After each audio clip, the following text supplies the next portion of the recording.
submitted. So much. Second. Motion by Ms. Walker, second by Mr. Summer. Any discussion? Hearing none, by roll call. Ms. Ferguson? Aye. Aye. Aye. Aye. Aye. Aye. Aye. Motion carries 7-0. Recognitions.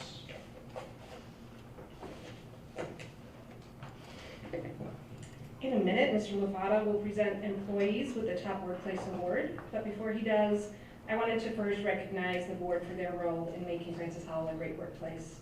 The Board of Education members spend countless hours working on behalf of the students and staff of our district.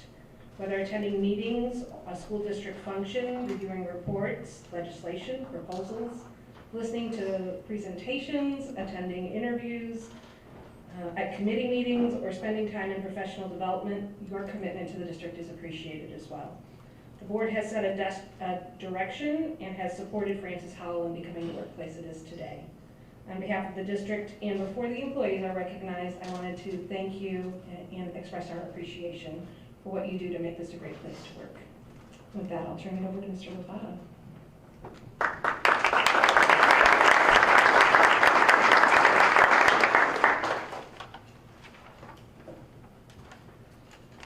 Thank you. The Francis Howell School District, again, was awarded and selected as one of these, the St. Louis top workplaces for the 4th consecutive year. Francis Howell also received a special recognition with the Meaningfulness Award, so a hard word to say, indicating our employees feel their work makes them feel part of the meaning here at the school district. It'd be kind of difficult if you didn't have true meaning of you're educating kids, but certainly is a well-deserved award. All the Francis Howell School District had an opportunity to take the confidential survey earlier this year. Nearly 1,500 responses were received over a 3-week period, and that represented about 60% of the employees in the school district. This recognition sends a strong message to our parents, students, and the community that we have a top-notch organization and the workplace that values our culture.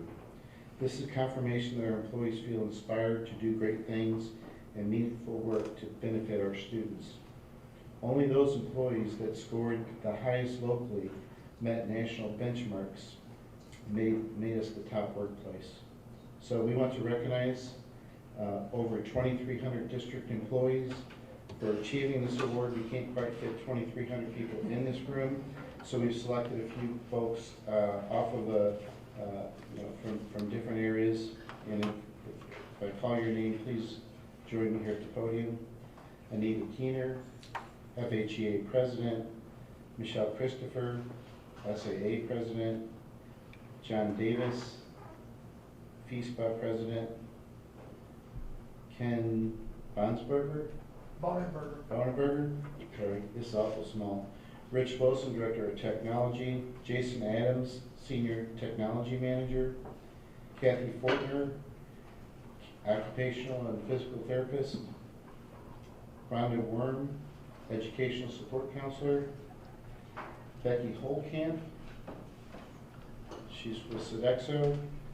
Rhonda Johnson, also with Sodexo. Mark Delaney, Chief Human Resource Officer. Director of Human Resources. Sorry, Lisa. And Vicki Crane, Purchase Services. Give these folks a hand. They represent I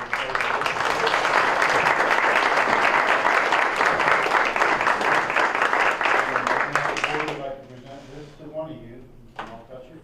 Thank you. Probably a picture of it.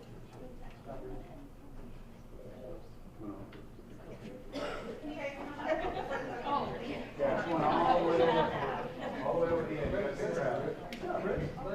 I felt direction as well. Come join me, guys. You're going to have to angle in a little bit to get everybody in. Wait. Angle in and squeeze tight.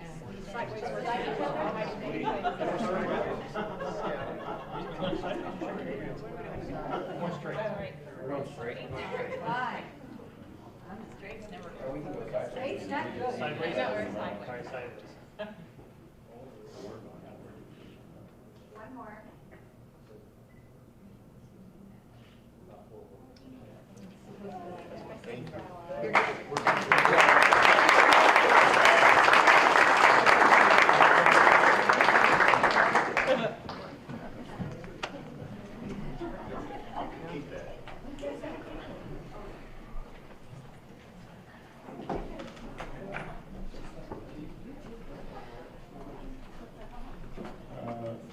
I didn't get any patron comments, do you have any?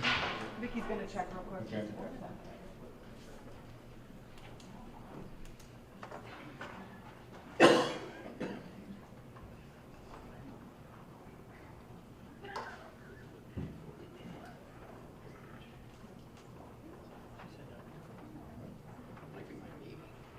No patron comments? Sure, okay. FHEA?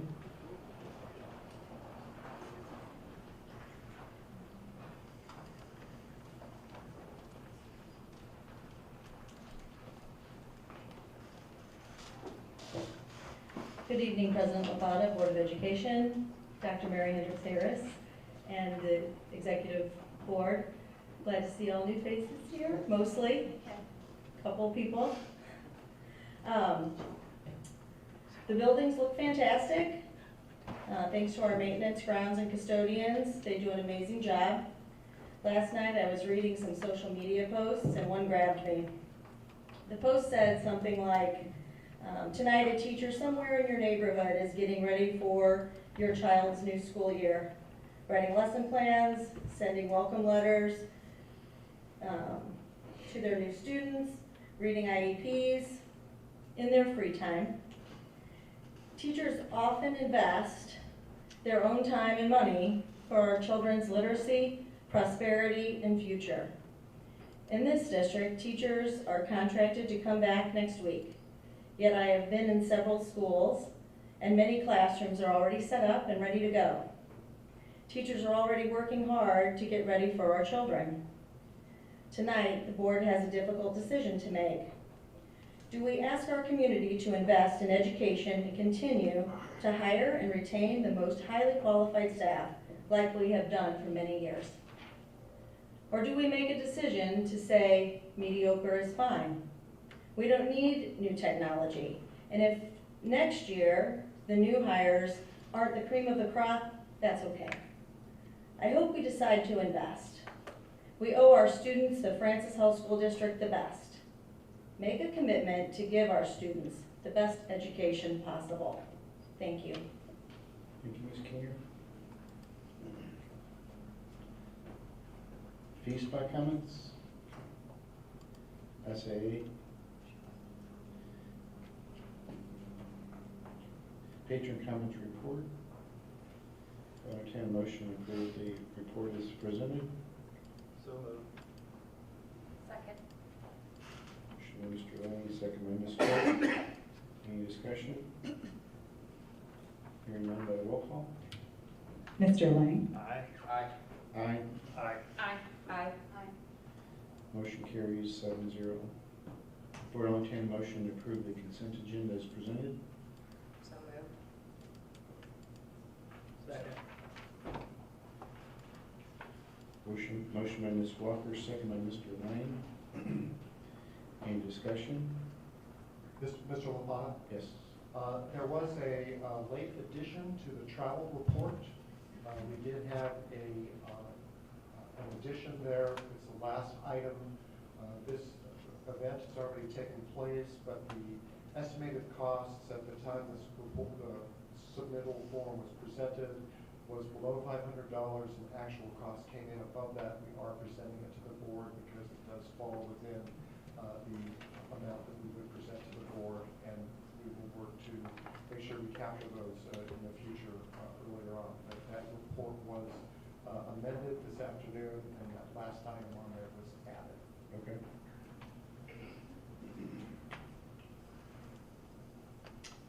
Any other discussion, board?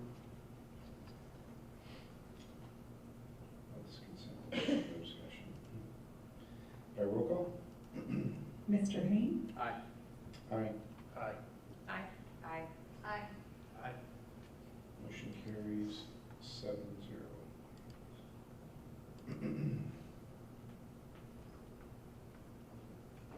Item number 11 is curriculum first reading.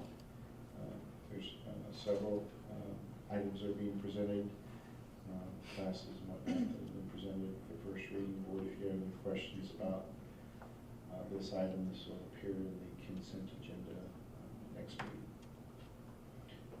meeting.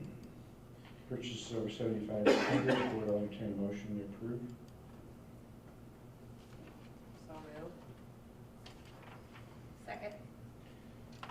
Motion by Ms. Walker, second by Mrs. Cope. Mr. Summer. Thank you, Mr. LaFata.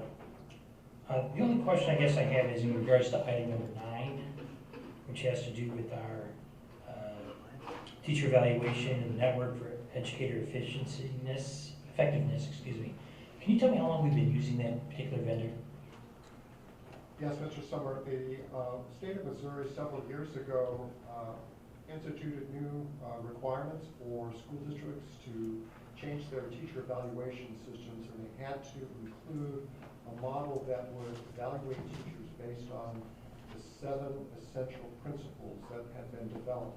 And so the school district spent about a year studying this topic. A committee comprised of representatives of the administration as well as the teacher group took a look at the 7 effective principles and what various models were available. After that year-long study, it was determined that we would proceed with NEE as the tool that we would use. And the coming school year will be the 3rd year that we're actually using that tool, but it's been a 4th year actually that we've been, so it's been in the district for about 4 years because we evaluated it at least partially for a year before we implemented it.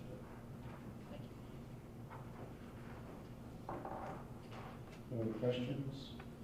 Roll call. Mr. LaPlata? Aye. Aye. Aye. Aye. Aye. Aye. Motion carries 7-0.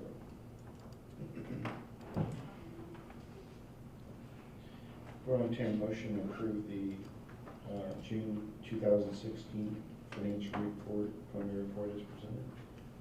So moved. Second. Motion by Mr. Summer, second by Ms. Walker. Mr. Supple, would you like to add anything?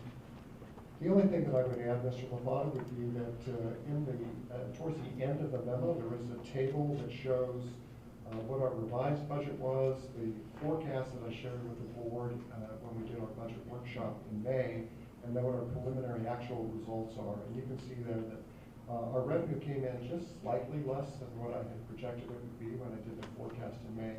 And our expenditures were actually a little below what I had thought they would be. But we're close within, within $200,000 on a $183 million budget of what the forecast was going to be. So you can see there the results. We are going to end this year, fiscal year 16, with about a 20% fund balance. Thank you, Mr. Supple. Board, any questions? Hearing none, by roll call. Mr. Summer? Aye. Aye. Aye. Aye. Aye. Aye. Aye. Motion carries 7-0. Item 12C, for an entertain a motion to approve the contingency staffing as presented as an action item. So moved. Second. Motion by Ms. Ferguson, second by Mr. Lang. Ms. Simpkins. Thank you, Mr. LaFata. We are asking the board to approve some contingency staffing as our original staffing plan did not request as much contingency as we have in the past, and we see some critical areas that we would like to address with some increase in enrollment, and we'll be able to address those critical areas with some additional staffing, both on the support or certified. Mr. Summer. Since the support staff are not full-time, how many positions would that be? The 5 FTE would equate to about 8 positions. Okay, and an estimate on the budget adjustment that will be necessary for these 5 support staff and 4 certified staff? If all 8 positions were used for the support staff, that would be about $167,000. And if all the certified FTE was used, it would be a little over $300,000. And that would include salary and benefits. Thank you. Other questions? By roll call? Ms. Coe? Aye. Aye. Aye. Aye. Aye. Aye. Aye. Motion carries 7. This meeting's going fast.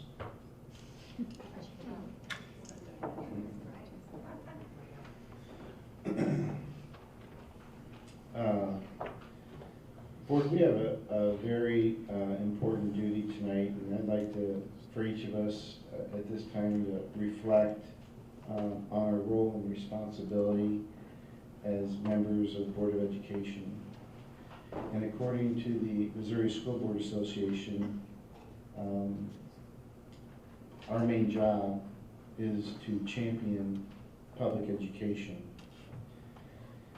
We have 4 main responsibilities as members of the board. One is employing and evaluating our superintendent, and we accomplished this goal last year when we hired Dr. Mary Hendricks Harris as the new superintendent in Francis Howell. We're looking forward to her leading us into the 21st century and beyond. We're glad to have her here at the helm. Another responsibility that we're tasked with is to develop and adopt policies to govern the school district. And we do that at every meeting as we review and revise policies each year. Another responsibility that we have, and it's a very important one, is adopting the budget that supports and provides a quality education for students. And lastly, we are collectively here to establish the goals and direction of the school district. We do this together with our community. We begin that process in November this year, and we'll begin working on a new 5-year strategic plan that will carry us out the next 5 years. We're tasked with identifying the needs of the school district, and we are the representation of this community. Our job is really not to improve the revenue stream. However, it's our responsibility to let the community know where we have a need. I don't think anyone here tonight doubts the school district needs additional funding. As I said earlier, we have a duty and a responsibility to provide a quality education to all students. I don't want anyone to lose sight of that responsibility. We have cut millions of dollars out of this program, and we cannot afford additional cuts.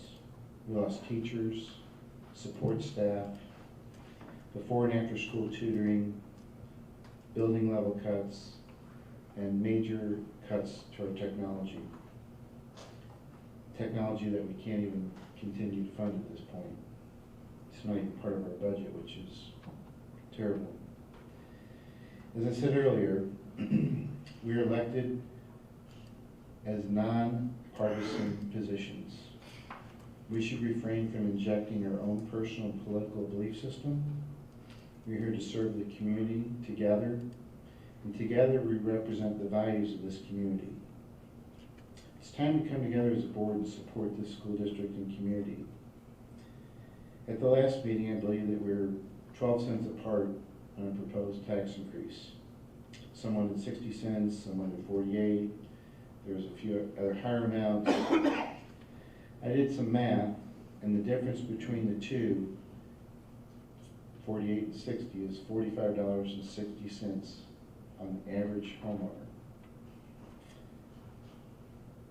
I could be wrong in this interpretation, or assumption, but I don't think the average homeowner is going to be wavering at the voting booth over $45.60.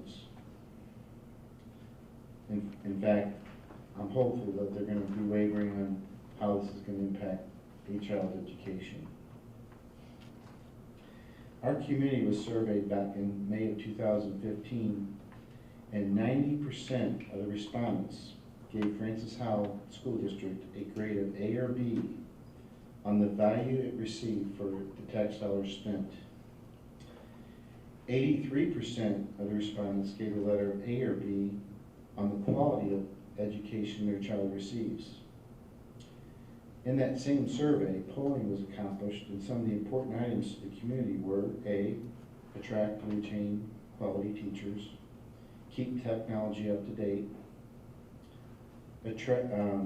maintain class sizes at the current level, and maintain staffing at the current level.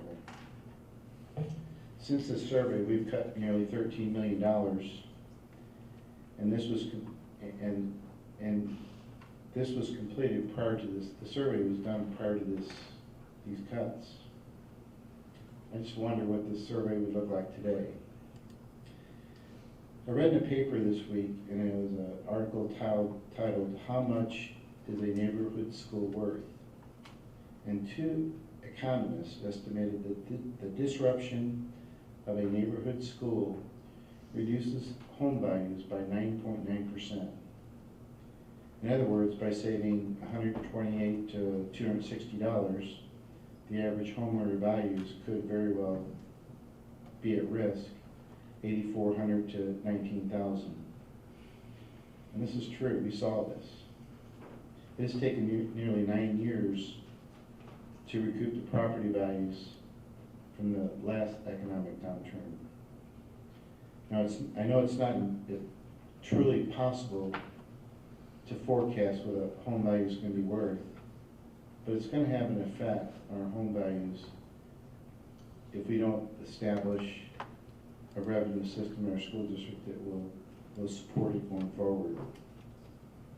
I'd like to see the board come together tonight for this common goal and support student learning and support the future of this community.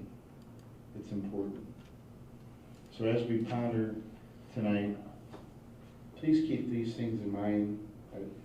I thought about my time on the board, and we've done a lot of great things together, and we can do a lot of great things going forward. But we've got to come together on this issue. You know, it's not our job to approve the revenue stream. That revenue stream is approved by the voters. It's our job to show that there's a need, and that's what we're here for. You know, we can sit there and go back and forth about what do you think the voters will approve. But the bottom line is, we got a school district to support. We got kids learning, and we need to continue to fund the school district to maintain the level of achievement that we've gotten so far. And you know, I certainly hope that all 7 of us walk out of here tonight with a vision and something we can all go out and ask the community for.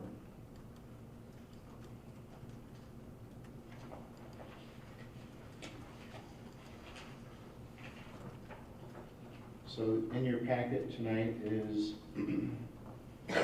quite a few numbers. There's quite a few opportunities here to skin this cat. You know, the bottom line is we've got to do something this meeting, otherwise we would not be able to put on the ballot come November. So that's why we have this special meeting, as far as when people can make it. So, Dr. Mary, would you like to add anything? One of the things that we have heard from the patrons this week is a question about the debt service. So I've asked Kevin you can see in your documents, there has been a document prepared there. There's some misinformation out there about the capacity of the debt service. And so I just wanted Kevin to have an opportunity for just a minute or two to explain here in this meeting where the capacity is there in coming years. Thank you, Dr. Hendricks-Harris. The board has and posted to board docs is a document titled Debt Levy Analysis. And I'll just show you what happens with the first 2 lines, and then we can translate that to the rest of that document. So you can see for the first line, it's a 2015-16 year, so that will be the year that we just finished. And our revenue was $15,810,000, and our debt service was $14.4 million. That was impacted because we did a refunding that year that lowered our debt service requirement by almost $4 million. And so we were able to build up our reserve a little bit. So you can see the use of fund balance. We actually added $1.4 million because the required debt service was less than the revenue generated. But we did that intentionally because, as you can see, through the next several years, we have a significant draw on the debt service. So for the current debt year, 2016-17, we anticipate we'll generate about $16 million of revenue, but we need almost $17 million for our principal and interest payments. So our debt levy is currently 67 cents, but we actually need 71 cents if we were to raise enough through the levy to pay the principal and interest. Now, we do have reserves, and we will use some of those reserves. You can see we've used about $900,000. So if you just follow that down, if you look at the required levy, it really isn't until we get to 2023-24 that we have any significant drop-off in the requirement in our debt service levy. So there would be about 15 cents difference between what we're currently levying and what we would need for our current debt levy in 2023-24. But that's about $3.8 million would be that difference. Our debt levy is necessary until 2029-30. That's when our current bonds would be completely paid off. So we continue to see about a 50-cent requirement until we get down to almost the last year, and then it drops down into the 30 cents. But I think there was some misinterpretation as to how much money would be available for a debt transfer and when it would be available. And this table is just a synopsis of where we actually are.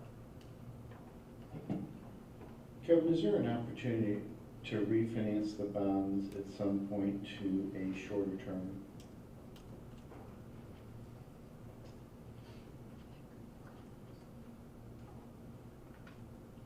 I think the answer to that would be yes, under limited circumstances. So there are call provisions within each of the outstanding issues that remain.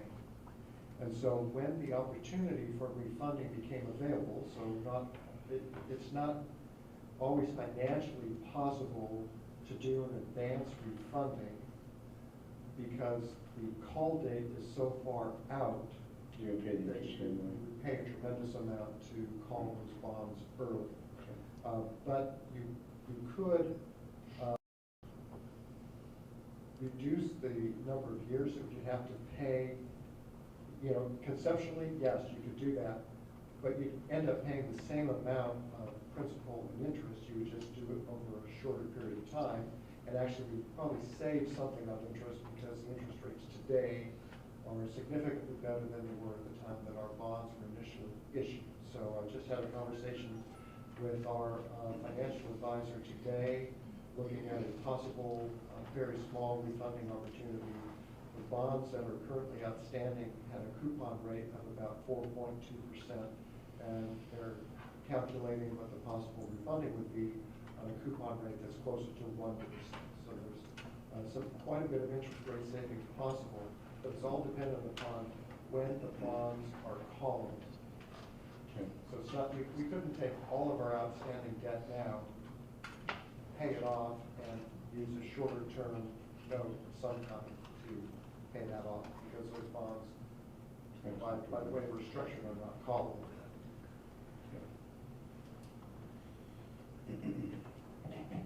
Mr. Hayden? Yeah. One of the questions I have, Kevin, is I know being on the facilities committee, we have a lot of facilities that are nearing end of life or age life expectancy. It seems like a lot of these potential savings or potential transfers would be eaten up in maintenance items that are near the end of their lives. So is this, have we looked at that report, or have we talked to our facilities manager to see if these really are savings, or are we anticipating using this money? Because I know in the past we've typically allocated an additional $1.5 to $2 million or $2.5 million to facilities, and we're not doing that currently. So we're going to have more deferred maintenance, more items. So is this really a potential savings, or is this money we're going to be needing to spend on our buildings in the future? I would say that there's a very real need to consider another significant bond issue in the relatively short term to address some of the facility issues that have been ongoing for a while. So we have some, Mr. Bettler's been working very closely with not only his staff, but the facilities committee, and we have identified that we have probably a pretty extensive list of roofing repairs that will need to be undertaken, in addition to those major projects that have been outlined in the facilities committee report.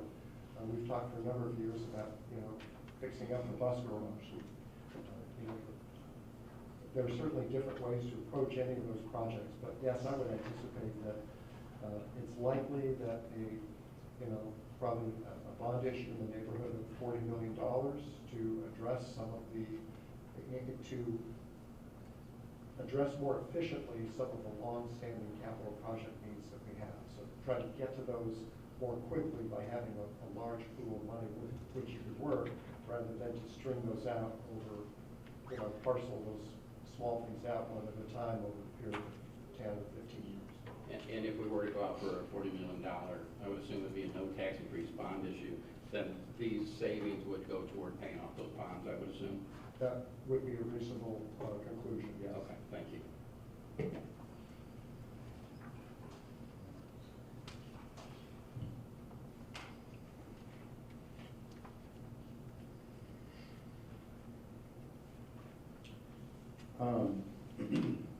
It's hard to say how we would approach that. We may not do a bond issue and the banker would like to get out of debt one day and not have any debt in the school district. So there's other ways to skin a cat rather than go out for a bond issue. So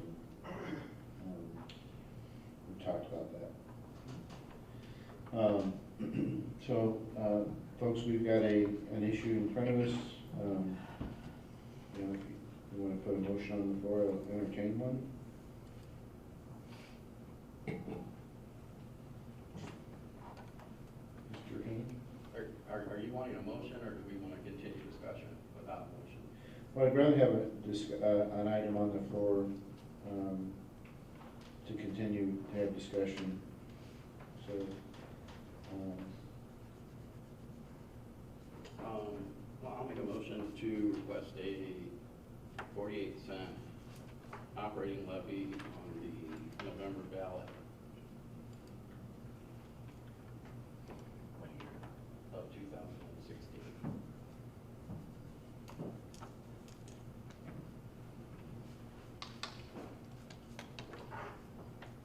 For discussion, I'll second that.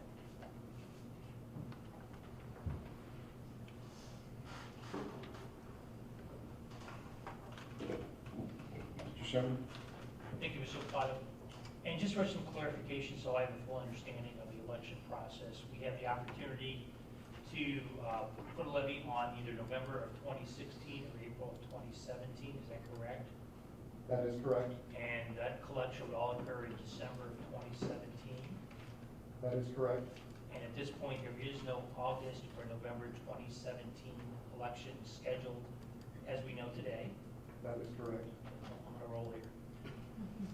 And just so I understand the information that the board receives, could you talk a little bit about the additional cost of the elections that we received from Mr. Grismer's office? I did inquire about the cost of placing issue on the November ballot. And Mr. Christopher's office informed me that his estimated cost, that it would be about $100,000 to do that in November 2016. Many of us have expressed some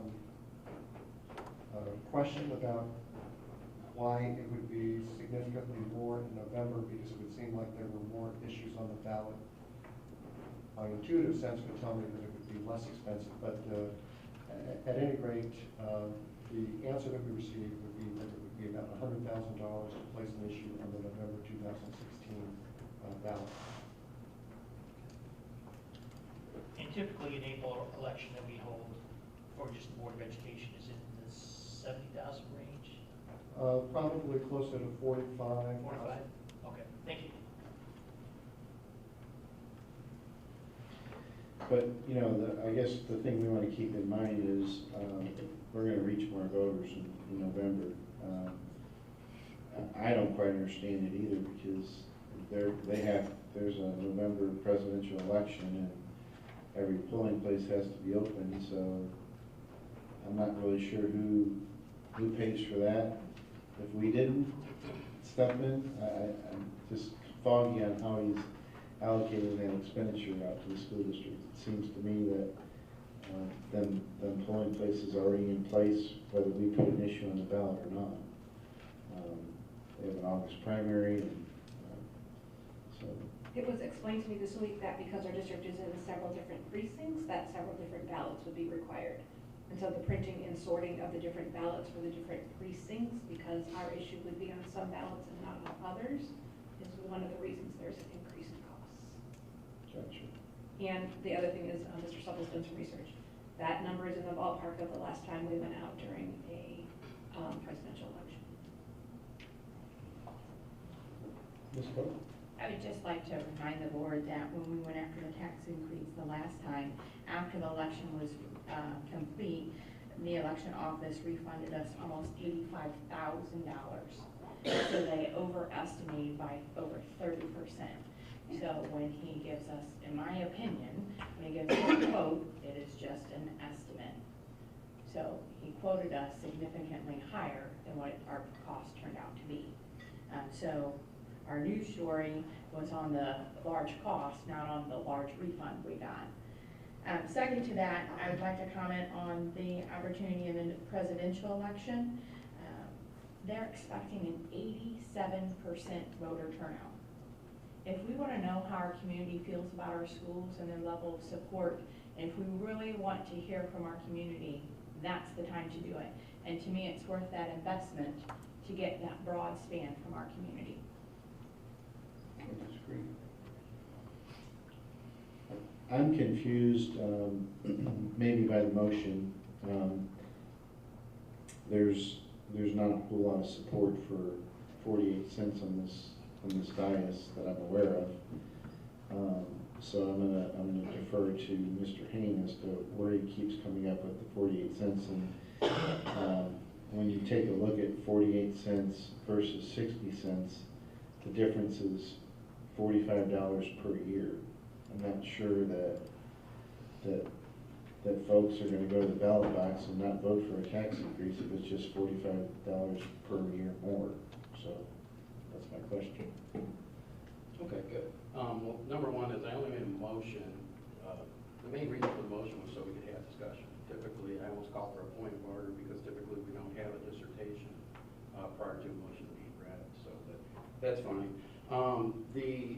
I've got a couple questions. So I found the dissertation very interesting.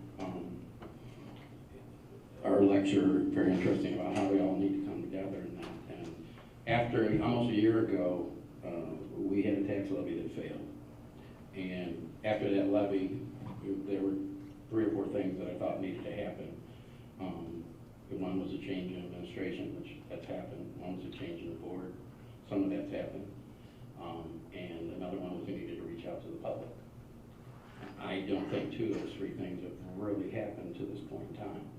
The other thing is, it's not that long ago, back in January, we had an opportunity, or the board had an opportunity to come together to fund the district and do all the marvelous things that is the role and responsibility of the board. But interesting enough, 4 board members chose to not to give the voters an opportunity.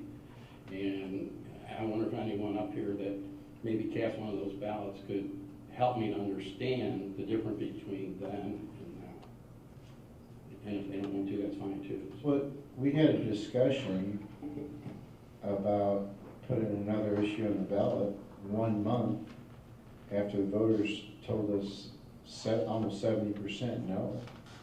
And, you know, I just didn't feel like it was enough time to go back and ask them in April for another issue. To me, it was, you know, it was too soon.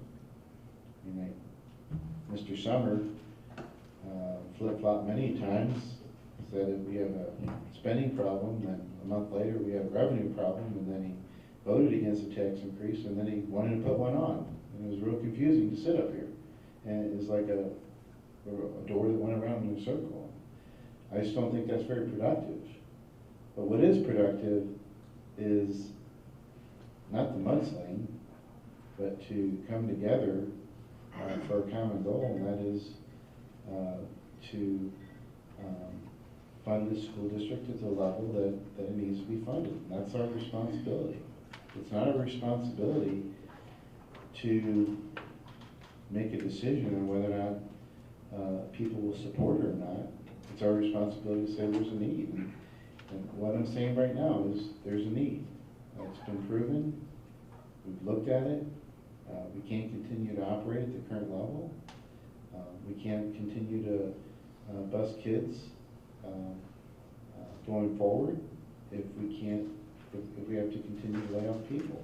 I mean, there comes a point where you have to say, I got a $10 million expenditure out there that I'm responsible for. And I get $2 million reimbursement from the state. At some point, you have to say, you know what? If you're not going to support higher taxes, which I believe the public will, you have to begin making adjustments to your program, and that's frankly where I'd start. That's least affected the classroom. I know it's kind of an in-your-face type of response, but good grief, we're here to educate kids. Our responsibility to transport the kids, we've taken it on for quite a few years, and but if I were to make a decision, that would be my decision, is to look at that as a potential step. But more importantly, I just want to move forward with a tax increase that will keep this district afloat for the next 5 years, and I believe that 60 cents will. We asked for 90, we backed off. We're going to ask for 60. I believe the community will support us. But I'm not up here to, I'm up here to help provide a direction. And, I just don't think that 48 cents is a worthwhile number to go after. I think that 60 cents is something that we need to look at and try to come together on it. So Ms. Walker? Thank you. I want to say I wasn't here. I didn't have a vote on this in the past. So I think it's somewhat unfair to bring up what's happened in the past, because now we're the 7 that have that decision. So let's focus on the future and the future of what the 7 of us can do, rather than what's happened in the past when some of us weren't even here to have an impact.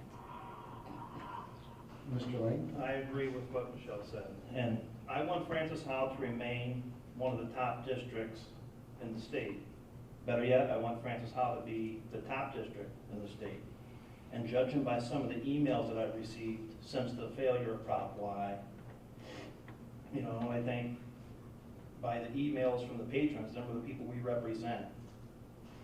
And with that, I'd like to amend the motion and place a request for 60 cents operating levy on the November 8th ballot, 2016. I'll second that.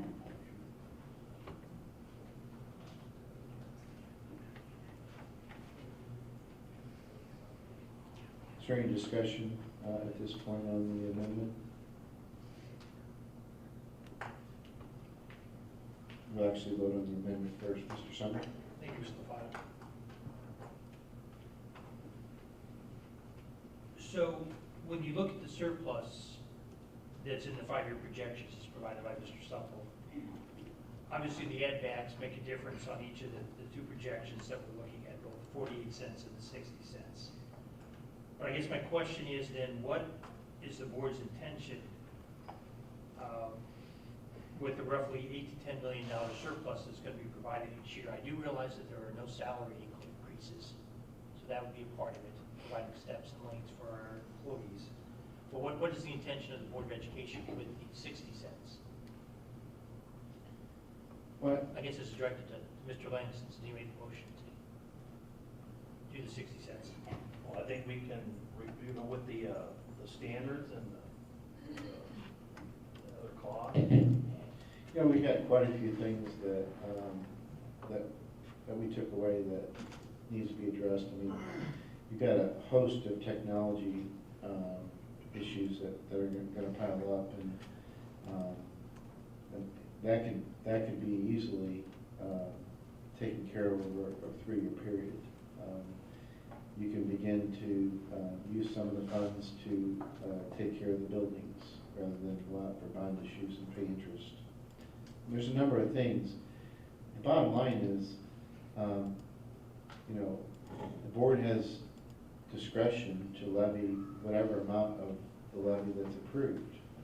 You don't necessarily have to approve, levy the whole amount. You base your budget based on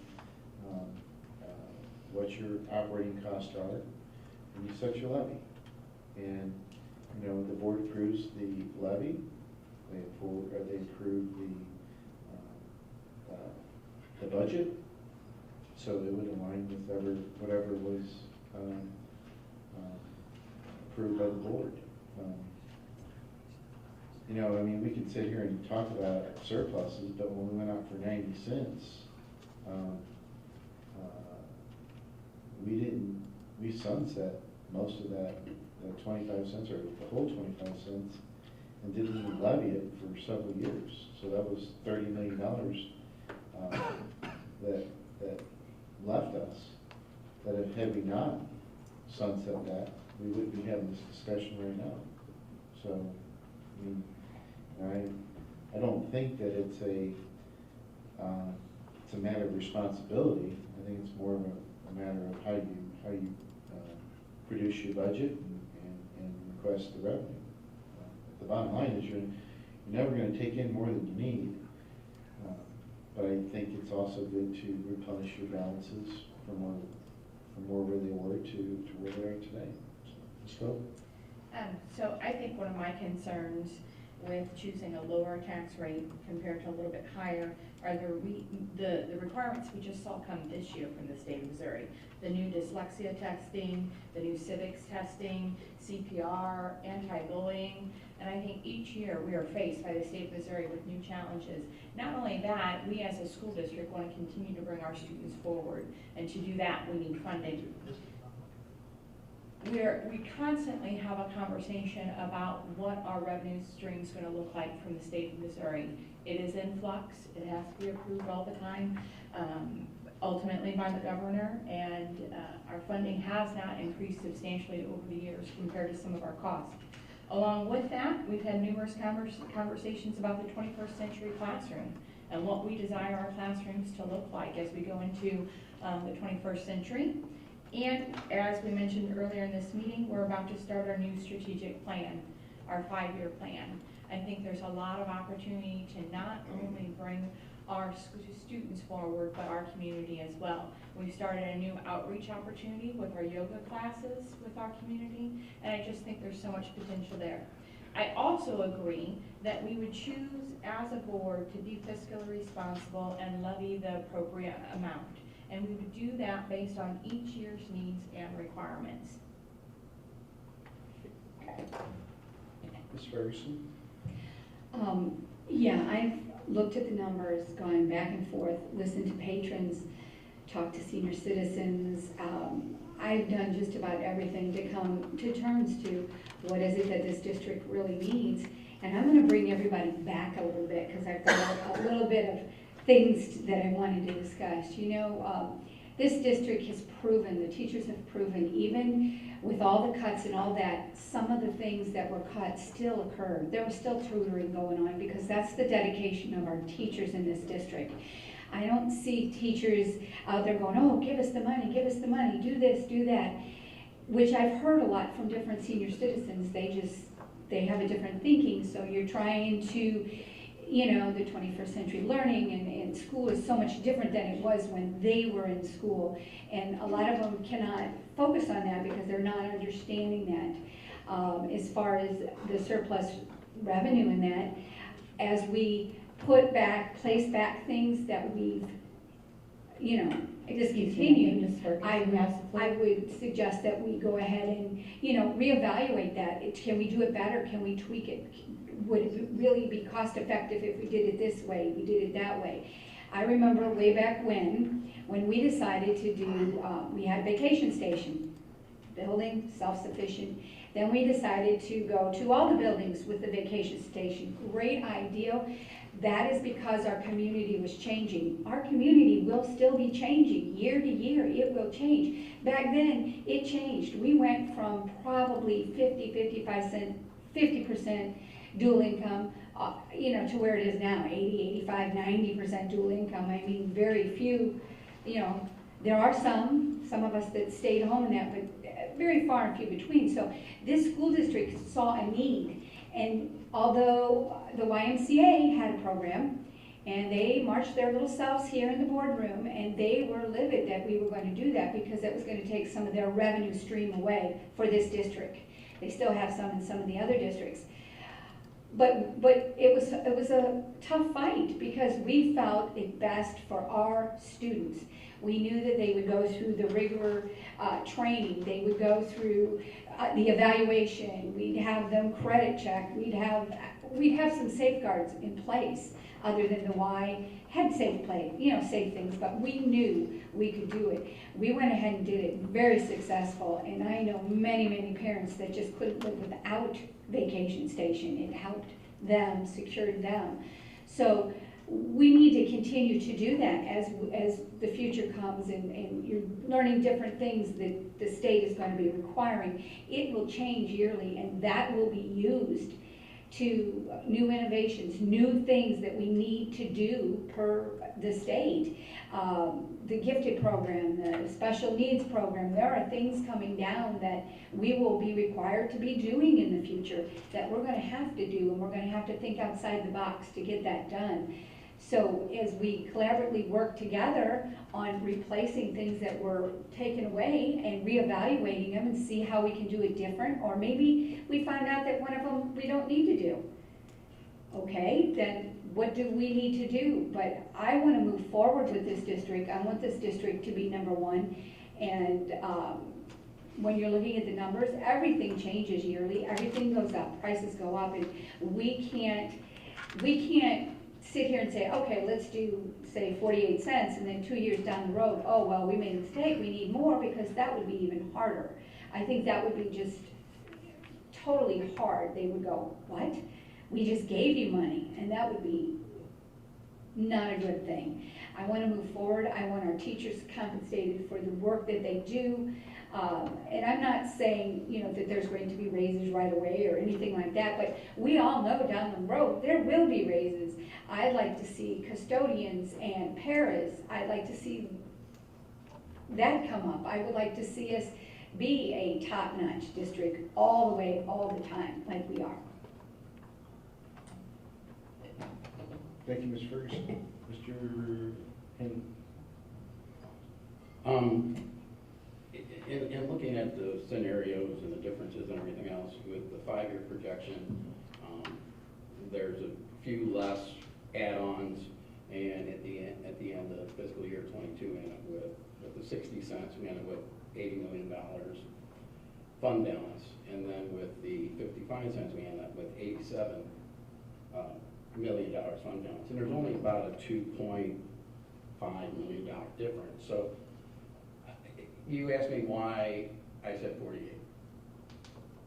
You said 90, and it was soundly rejected. I think if you say 80, I believe that would be soundly rejected. I think if you say 48, it sounds really good. I think it has a much better chance of passing. I think if you go 50, 55, I think you have a slimmer chance of passing. If you go 60 and on up, the higher you go, the less chance we have of succeeding. So I think that, you asked me why, I think that was one of the main reasons. We need money. We need to make sure that we pass this for the kids, because keep in mind, we're here for the kids. So we do need money for the kids. I've thought long and hard about this over the last 3 or 4 weeks, and I came into the meeting with my mind made up. I expected a few more things. we had, one of our employee groups speak, but, I didn't hear an overwhelming support. I'm sure that they'll be there when we need them, but it was just kind of like, I was kind of perplexed by that, but, well, we have a motion, so I can't make another motion, but I would be willing to, I think that 55 cents would be a more reasonable amount, and that we pass that, and I think that we should go forward with that.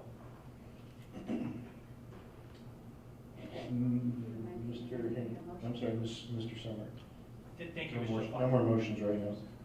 You gotta get Then you're not gonna like the end of my conversation. But anyway, when this conversation began many months ago, we had board members that were convinced that 90 cents was still the correct amount. We also had board members that thought 0 was the correct number. We've come as a board, had these discussions, these difficult discussions, talking about everything from buses to student achievement to classroom sizes, and it's not an easy conversation to have, especially when it's here in public. So just to get some clarification, Mr. Supple, if you would, on 55 cents, that would generate approximately 14 million in additional tax revenue, is that correct? If I'm wrong, let me know. I've got a little calculator here, and I'll tell you exactly. Awesome.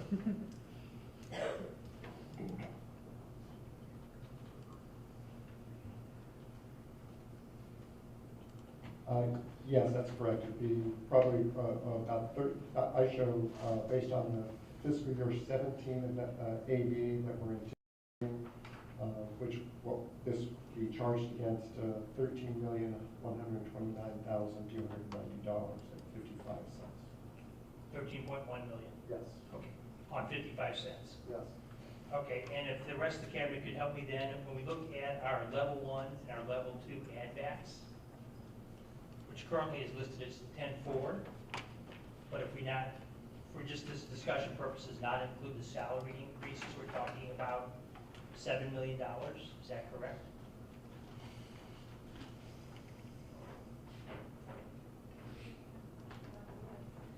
So I'm looking at the no revenue, the level 1 and the level 2 increases, which currently are totaled at 10.4, but not include the salary increases. So that's about 7 million ballpark. That's correct. So if we would implement a 55-cent tax levy, we would generate about $13 million worth of additional revenue on an annual basis, be able to reinstate all of the no revenue level 1 and level 2 items that are proposed here, and still have $6 million available on an annual basis to rebuild surpluses, salary increases for our employees. And I think that might be a much more reasonable amount to consider. And I know some folks are dead set on 48 this evening, and I know some folks are dead set on 60 this evening. But something Mr. LaFatta said last time is, just like the community, we have to come together and figure out what's best for our community, the children in our community. And I know it's going to be some people having to jump up a few cents, and I know it's for a few people having to jump down a few cents. But this time, I'm going to amend the amendment. Wait a second. First of all, I'd like to read the motions. I want to make sure we have these correct before you start amending. Okay. Do you want the original motion? Original motion. The original motion is to place a request for a 48-cent operating levy on the 2016 ballot. The amended motion is the motion to amend the request to place a request for 48-cent operating levy on the ballot to a 60-cent operating levy on the November 2016 ballot. Didn't the amendment just remove the 48 and insert the number 60? You said November, he also said November. That's correct. Okay. So my amendment to the amendment is to remove the number 60 and insert the number 55 cents. So the amended motion would read to place a request for a 55-cent operating levy on the November 2016 ballot. That is my amendment to the amendment currently. There's no second. I will second that. Okay. And I can live with that.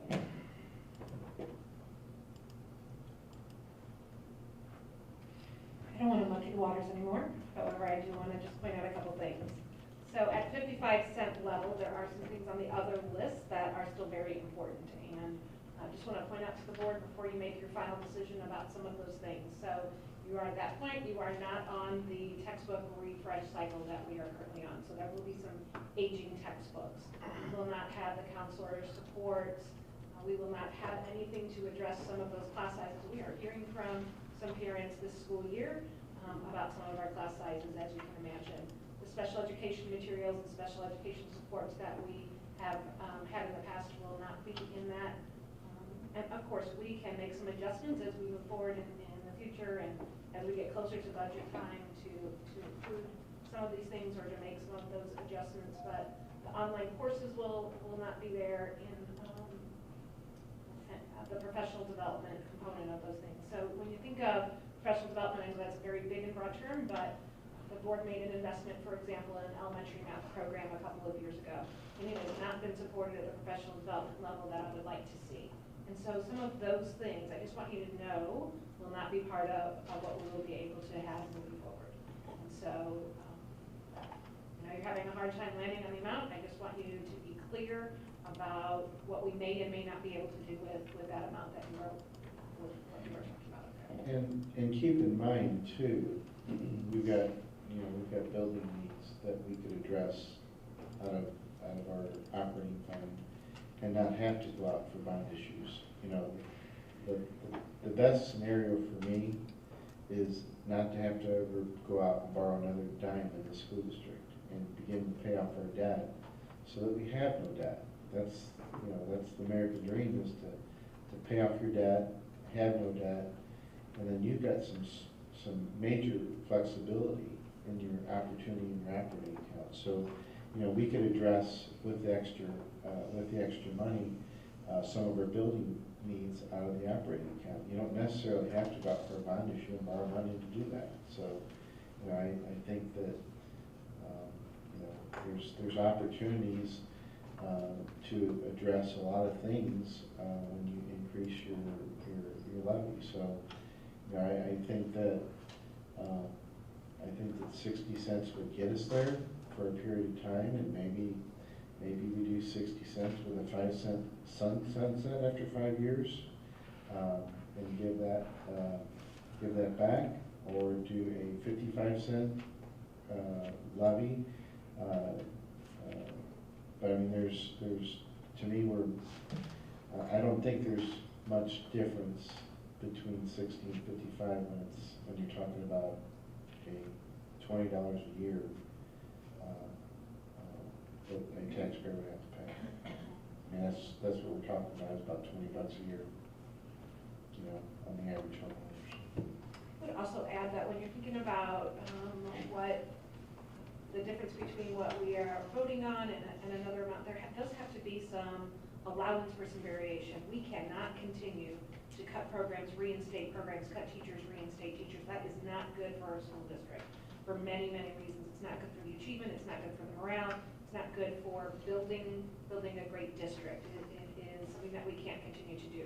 We have to be able to maintain our programs, to maintain our current levels of staffing, and to reinstate some of these things, not only for daily operations. I had a meeting with our new director of technology, and we do not have a plan for when our computers break this year. We don't have a plan. And so we don't want to just go back and reinstate some of that technology. We want to move ahead, and that is not in any of these plans here. So there has to be some amount of money that you haven't budgeted down to the penny that's allowed moving forward, especially if we're talking about long-term planning. We also don't have every little nickel and dime thing in there that could add up. So you won't see things in there like PLTW expansion or positive behavior support, the drug prevention programs, extracurriculars, some online practice materials. We cut some literacy coaches. New teacher training has been cut drastically over the course of years. AP teacher training has been cut. Some training and prescriptions, even for our award-winning journalism programs, they are not getting the support that they once had. And so not every one of those items have been accounted for in those lists. but those things are gonna add up. And so there needs to be some allowance for those things and allowing our environment to be stable in the long term. So that would just be what I offer up as you, Ms. make Coe? your decisions. So what I'm afraid of up here right now, listening to our conversation, is that we're having an auction to the lowest acceptable bidder, and I'm not okay with that. I'm about a future for our district. One of the conversations we've also been having is what will the community support? So I don't know about any of the other board members, but I can tell you I got a plethora of emails. I'm very active in social media, and I got numerous emails this go around saying, please, not only put it on the ballot, but put it on the ballot for an amount that will take our district forward. So it wasn't just 60 cents. There were quite a few people that said, do more if you need more. Ask us once and take our district forward. I'm not interested in an auction.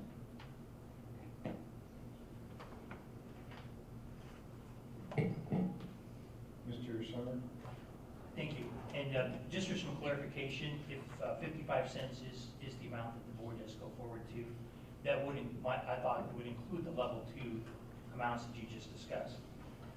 Because if we collect 13 million, we can do all the level 1 and the level 2 items for about 7 million.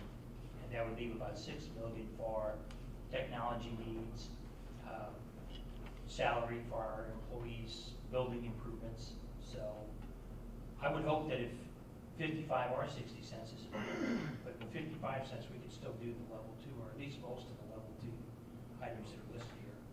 I think the confusion is the fact that the salary increase is listed as a level 1 item.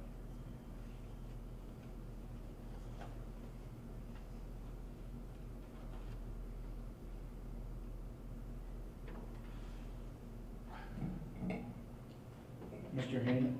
And I'll reiterate again, I believe that, had the board a year ago gone out for a lesser amount, I firmly believe that they would have passed it, and we wouldn't be sitting here having these discussions today.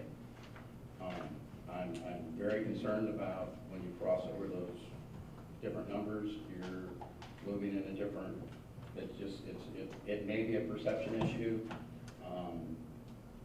just based on, I know this community wants to support their schools, I know they want to support their kids.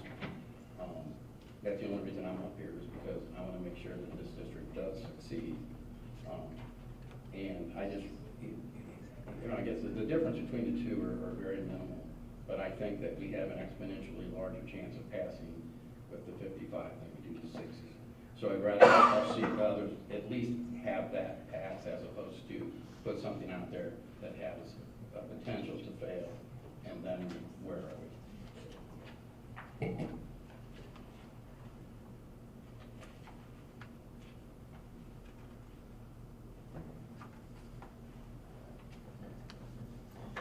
Well, I don't want to go backwards, and I wish you wouldn't, but we cut a lot to get to where we're at today. So we did need the 90 cents. So if we hadn't cut that amount, I would agree with you, but we cut $14–15 million out of our budget, and we wouldn't have to cut that. So I don't agree with your assumption that we didn't need it.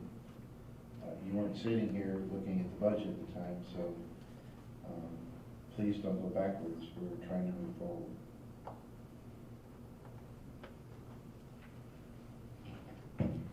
I just want to make sure that we go after an amount that is going to take us forward, not just keep us right where we are. Because you look at Wentzville, Pattonville, there's other districts that have one-to-one technology. We are one of the top districts, but we are lacking in technology. One of the things that struck me when the last tax increase was requested, that it was 3 years before the iPhone even came out, the last time Francis Howell had an increase. Think of the difference in technology since the iPhone was introduced. I think it was 2007. So I think that I think that we've made a lot of progress. You don't think we're there yet? Well, I think we're making progress. It doesn't sound like we're super divided, and we're really, really all close on a dollar amount. I mean, we're literally talking about 5 to 10 cents, which may seem like such a small amount, but it could be the difference of staying right where we're at or moving forward. It could be the difference of the teachers feeling stability instead of worrying about if they're gonna have a job. Or maybe one of the other districts, Orchard Farm, maybe they're gonna pay more. We wanna make sure that we're retaining the top teachers, that we are offering the top technology, and I believe that our community will support us. I think especially if we go out with one united voice as a board, we will have the support of the community. So it doesn't sound like we have an amount that the entire board can support at this time. And so I'm open to some suggestions at this point. I would like to amend the motion. You have to amend the amendment. I will amend the amended motion, amended. Do we have, can we just? Can I withdraw? If Mike withdraws the first motion, can we make a new motion? Well, you have to withdraw all the motions backwards. Mike Summer would need to remove. Okay.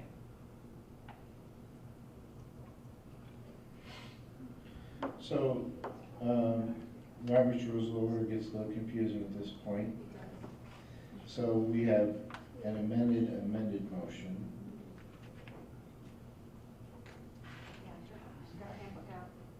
Vote it down and do it another.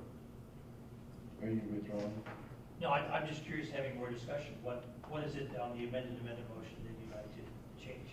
Honestly, I'd like to see us go to 60 cents. I received numerous emails from all facets of the community, parents, former students, people that don't even have children in the district. I didn't get one email from anybody that said, please don't raise my taxes. They all did say, I don't want my taxes to go up. However, I don't want the quality of education to go down. And I see heads shaking in the audience that, you know, I hope all the heads that are shaking, whatever we vote on, that you guys are gonna be there to help us spread the word in the community. Because the 7 of us up here aren't gonna be able to do that. So we need all of the folks that have been emailing and calling and letting us know what they want. We're gonna need your help in a big way. Well, I would think that all 7 of us could support 60 cents as well as 55 cents. It's not for us to decide what's exponentially a requirement to get a issue passed. You know, it's our job to raise our hand and say there's a need. Now, as I said earlier, we don't have to levy the whole amount. That's what we're putting on the ballot for. For years, we didn't levy the whole amount. And as I said earlier, we wouldn't be having this discussion right now had we levied the whole amount. So whether it's 55 cents or 60, I'm not sure why the 7 of us could not support 60 if we didn't feel like there was a need to put the entire levy use the entire levy that year. We could, it can be 55 cents or 45 cents or whatever we feel like we need. It's not a, you know, we're projecting based on, we don't even know what changes are going to take place. We don't know what the requirements for the federal government's going to put on us. That all changes, and you don't know what that's going to cost. You don't know what the state funding is year to year. That changes dramatically. Every time we turn around, we're getting categoricals cut, and then we have to address it through our own operating needs. So, you know, at the end of the day, there's no crystal ball in the amount, and there's no crystal ball in what people would support. But I can tell you this community will support a 60-cent tax increase. And, you know, we just need to come together. If that's what we're gonna seek, come together as the board and put it on the ballot. I mean, I think it's important. It's not for us to decide. It's up to the community. We don't make that decision. The community raises the taxes.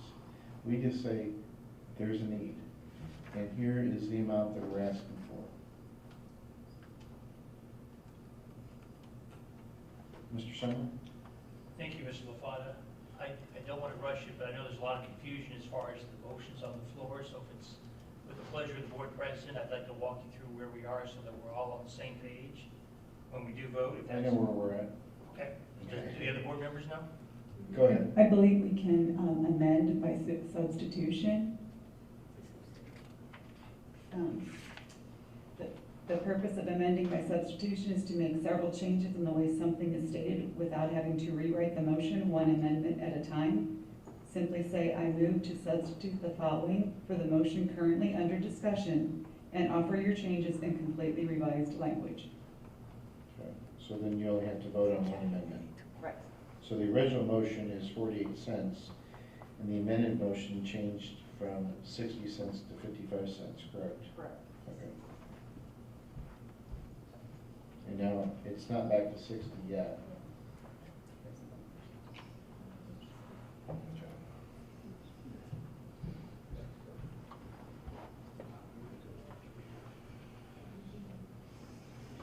So Ms. Walker, if you would like to make this motion, the proper motion would be to, I move to substitute the following for the motion currently under discussion and offer changes in completely revised language, which would be, So moved. well, we never got an amount. 60 cents. Okay. So that would substitute your amended motions. That's the only one we'd have to vote on with. Now, is there a second? For 60 cents? Yes. Second.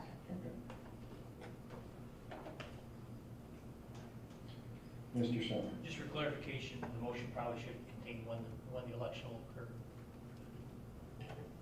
November 2016. And I'll still second that.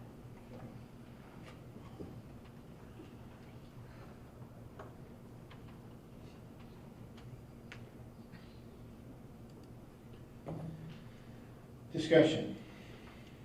I just want to hear from the folks that may not be in support of this. You're in support of it? I'd like to call for the question. Well, okay, well, then.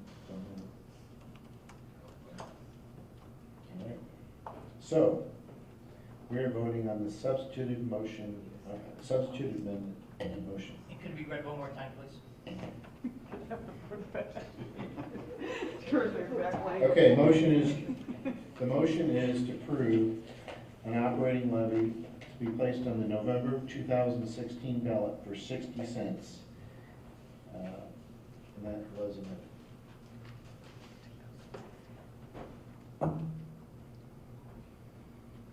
That's the amended motion. Substitute to the amendment. Substitute to the amendment. By roll call. Ms. Ferguson. Aye. Aye. Nay. Aye. Aye. Aye. Aye. Motion carries 6-1. Okay, now we're going back to the original motion, which was. No, that's it. Okay, Now you have to never mind. approve the ballot language. Next motion. Okay, Next item on the next motion. There's a that's second. The right. next motion is the ballot language. Right. So the ballot language, will that be prepared at some point? We haven't really included it. Sample, I did not get that far.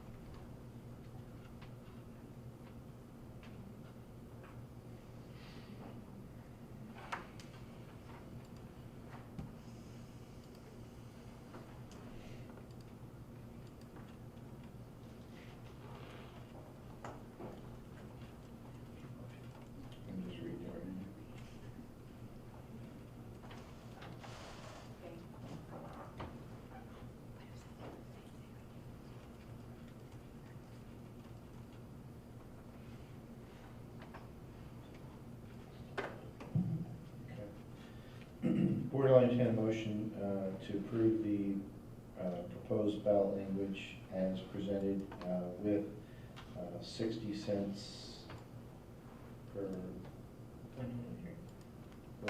excuse me, 6 cents per $100 evaluation as presented. So moved. Second.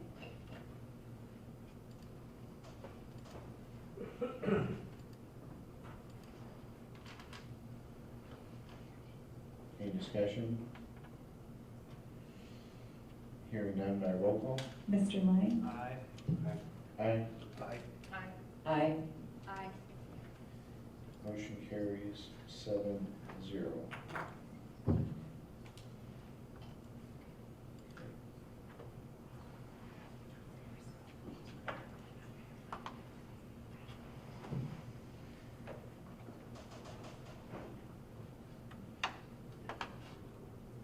Tomorrow, we will begin our work on the future tax levy, and one of the things Executive Board has been having a conversation about is the name of the proposition. Now, we would propose at this time that the proposition can be named Prop Howell. We have kicked around a few other ideas, but with potentially other propositions on the ballot, we like the name of our district being the proposition versus a letter. I think it might draw attention and be clear about what the proposition would entail as people are making many other decisions potentially on that day. If you have an objection to that, please let us know soon.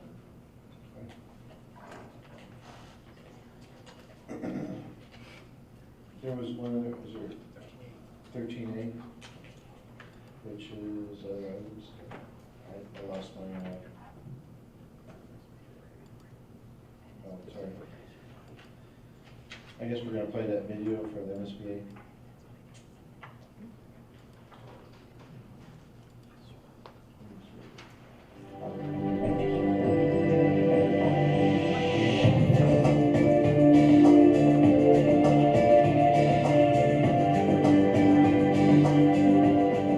Hello, everyone, and welcome to the Missouri School Boards Association's board report for the month of July.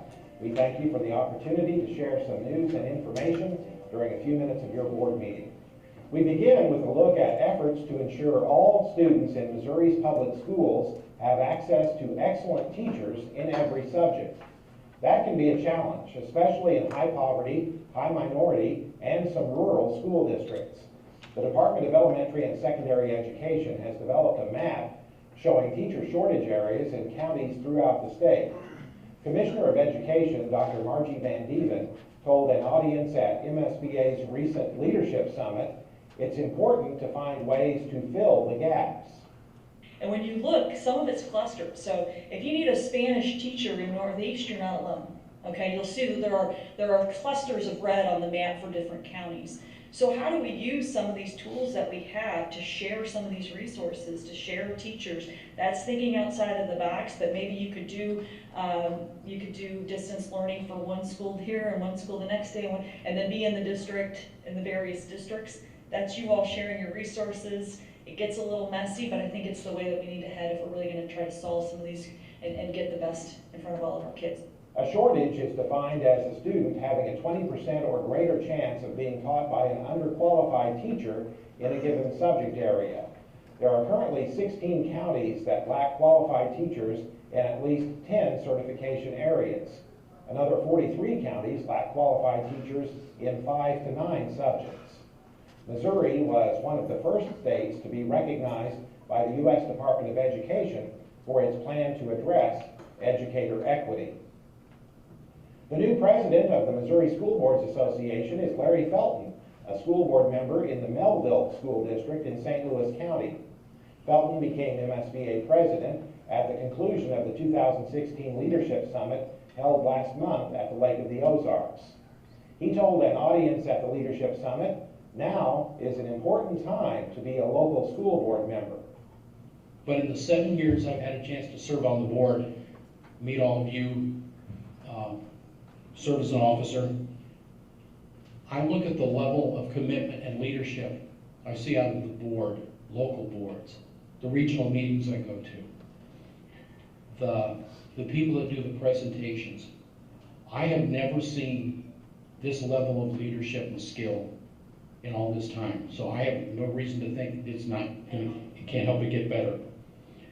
Our challenge is our collective challenge, is to focus the leadership and energy that we have to solve those problems and move forward.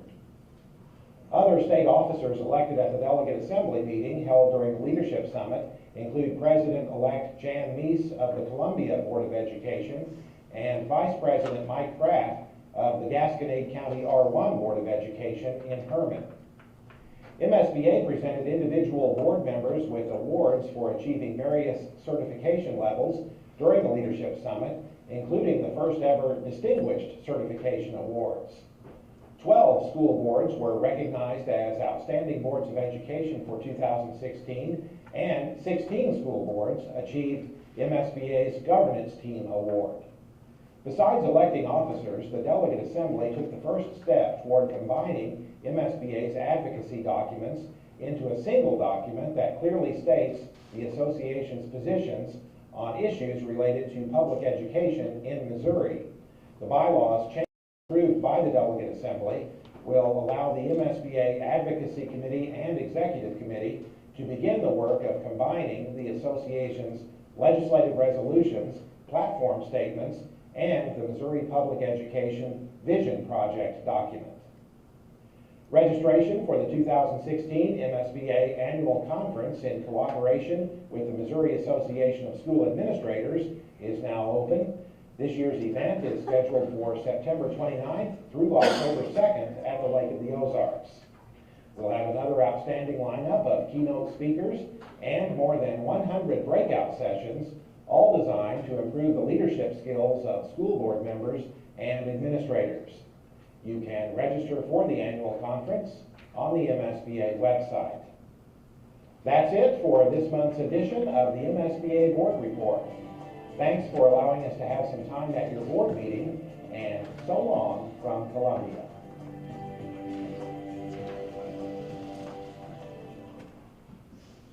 Superintendent comments. First one.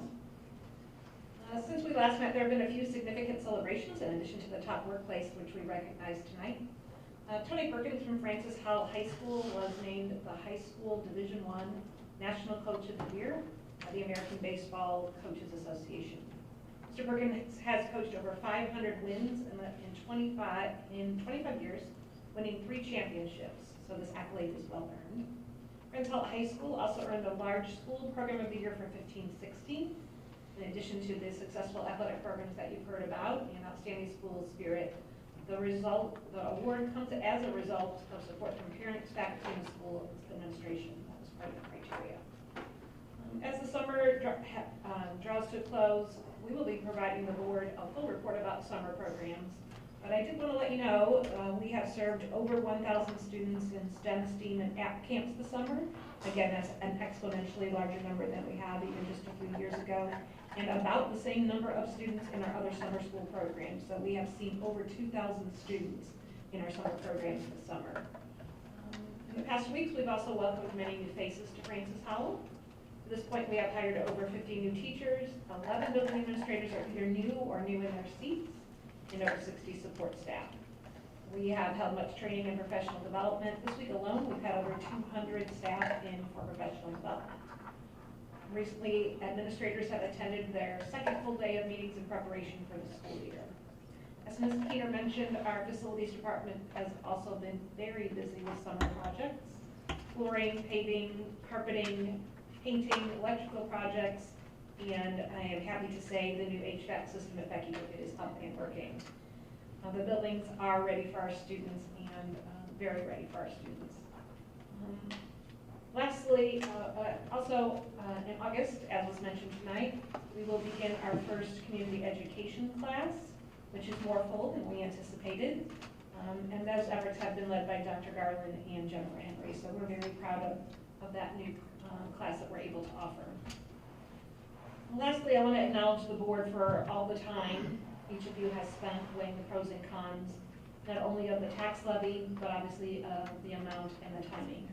I know none of our board members has taken this decision lightly or without many hours of deliberation, both as a board and as individual board board members. We have had an informal agreement about going out as a united board, and the board did not land there tonight. Try as you might. In my opinion, this is vital to us being successful. More so than the amount, it's going to be important that we move forward being united.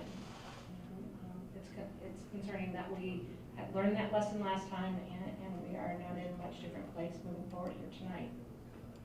Nonetheless, without further direction from the board, tomorrow we will begin the work of ensuring a successful tax levy.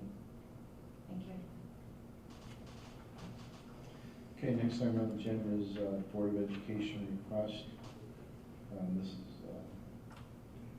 for any future agenda items. And this will be on there each week to address any concerns board members have. We can have a discussion on future items. Upcoming meetings, is there any revisions that we need to take a look at? Well, first of all, is there any Board of Education request for item 15? But can I make one comment? Sure. So we were 6-1 on the dollar amount, but I do want to point out, we were 7-0 on the ballot language, and I think we need to focus on that vote rather than the 6-1. In my opinion, we're way less divided, there's way less division, and we're not as far apart as the board was a year ago, so just try to keep that in mind. Mr. LaPlata, Yes. on upcoming meetings. Okay, we're on 15 right now. I just want to make sure, is there any other request for discussion items on 15? Okay, now we're moving to 16. Mr. Sutton. Thank you, Mr. LaFawn. On August 18th, I asked Dr. Hendricks Harris to place an additional item on the work session that night. It's about work site clinics. The Insurance Committee has had conversations for some time about the possibility of exploring a work site clinic for our staff. And the school district, a member of the Business Health Coalition, are currently pursuing a request for proposal project to do feasibility studies for worksite clinics. I'd very much like our school district to participate in that, and the timing is critical because I'd like that study to be done in time so that the results can be shared with the insurance committee when we begin our meetings in January. So I'd like to have time at the August 18th meeting to educate you as best I can about the concept of worksite clinics and to get your approval to move forward with a request for proposal for a feasibility study so that we can explore how that might work in Francis Howell. So we already have one work session scheduled, correct? Yes, we have a work session on the tax rate for 2016-17. Okay. All right. And you're adding, it's already in here though. It's listed here, I just wanted to make sure Okay. that the board understood why that additional request was made. Okay. Mr. Lovato, I have an adjustment as well. We have listed preliminary 2015-16 map data, and I'd like to revise that to just be preliminary 2015-16 data. At that time, we will not have the map data. It won't be released tentatively until the week of September 6th. So we will present other end of the year data at that time. Okay. And then the map data will be subsequent month? We have planned, the map data will be available to the schools. The APRs will not be released until we'll get the preliminary APR data, just to review, is released on October 3rd. It's still secure. October 31st, we'll get our final APR data behind the DESI secure login. That's still embargoed then, we can't share it publicly. November 2nd, the embargoed data is released to the press. And November 7th, the final APR will be made available to the public. So we will share our map data with the board through the update. And we will be moving the academic workshop has been moved from September to November as a result of when the APRs will come out. Okay. Mr. Summer? Are you only doing August the 8th in all three meetings at this point? We can go through all three meetings. Okay. On September 15th, I'm going to request that the MSB delegate assembly information be discussed as a board. So that is scheduled for the end of September, so that would be the perfect meeting to do that. And just so the board knows too, the leadership summit for next June of 2017 is the exact same weekend as graduation again. So we're we're off the hook again. So. I know somebody that- And then the only thing else I was going to mention was the fact, if you think a board member would be able to solve that problem. Just so you know, you saw the new MSBA board members. You might have saw Mike Pratt from the Herman area. I'm pointing to the screen, but he's not there anymore. He's the new vice president. Just so you know, he does have a local tie here. His daughter is one of our teachers over at Independence Elementary.